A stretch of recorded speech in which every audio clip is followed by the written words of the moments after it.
for Orthodox Christians, and for anyone who actually believes in the Bible, when we are instructed to partake of communion, the implication there is that we must take communion as often as possible, i.e., possibly daily, if possible. Now, if you're Orthodox, then you are supposed to do your proper fast before you partake of communion, which means if you partake of communion as often as you can, you will automatically be intermittently fasting. Yes, exactly. And what an idea, as we say, the healing of both soul and body, as we get an entire family and community and nation state to take this seriously, how that scales up. I mean, we spend $5 trillion a year in the United States taking care of the sick.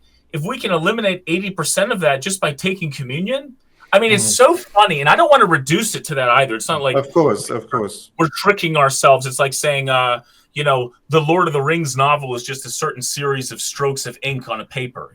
Totally missing the point, right? It's these ink strokes create words, they create sentences, they create paragraphs, a story, and boom, this is the Lord of the Rings novel that we all love. I think communion, in a certain sense, is that exact synergy of parts. So we can't just go and say, oh yes, these ridiculous Orthodox Christians are just intermittent fasting. There's nothing else going on. Because another thing too is this has to be sustained. So we need the support and beauty and structures of the church to allow us to do this every day, to succeed every day. It's a daily effort. I've heard some compare our going to sleep every night as a small death, and waking up in the morning as a small resurrection. And today we can progress, and today we can resurrect into something improved. And, all of these things are a certain microcosm of something grander. And so it's so beautiful that if we were to take communion seriously, did I get to communion today? Am I going to live longer? Will I be there for my grandkids? Will I be able to pass on that wisdom?